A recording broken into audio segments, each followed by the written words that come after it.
তিনি সিউড়ির তসর কাটায় প্রচারের থিম সং এর শুটিং করছেন।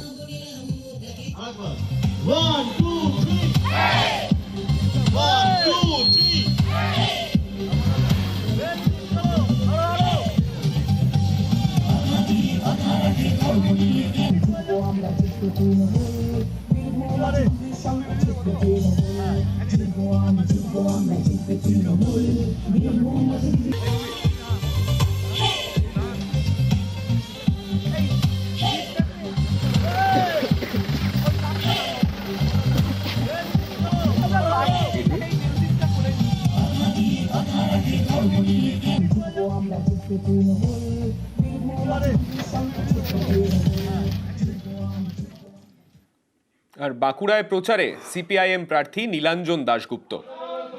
বাঁকুড়াতে ইতিমধ্যেই আমরা দেখছি একদিকে সুভাষ সরকার, অন্যদিকে অরূপ রায়, তাদের বিরুদ্ধে সেখানে সিপিআইএম প্রার্থী নীলাঞ্জন দাশগুপ্ত তিনিও রোজ প্রচারে বেরোচ্ছেন, জনসংযোগ সারছেন। তার আজকের প্রচারও জমজমাট ছিল, সেখানে সাধারণ মানুষের সঙ্গে আজকে কথা বলেন নীলাঞ্জন দাশগুপ্ত।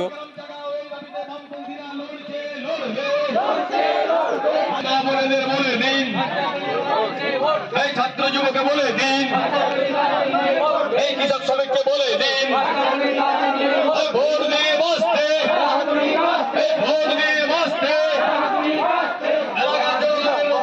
প্রতিষ্ঠার লক্ষ্যে বামপন্থীদের বিপুল ভোটে জয় করুন।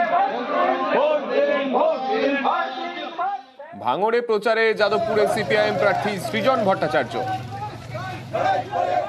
যাদবপুর লোকসভা কেন্দ্র। সৃজন ভট্টাচার্যকে আমরা দেখছি প্রথম দিন থেকেই প্রচারে নেমে পড়েছেন সেই সৃজন ভট্টাচার্য। ভাঙড়ে প্রচার সারলেন, সকালবেলা সাধারণ মানুষের সঙ্গে চায়ের দোকান থেকে শুরু করে রাস্তায় বাজারে যারা বেরিয়েছিলেন তাদের সঙ্গে জনসংযোগ করেন তিনি।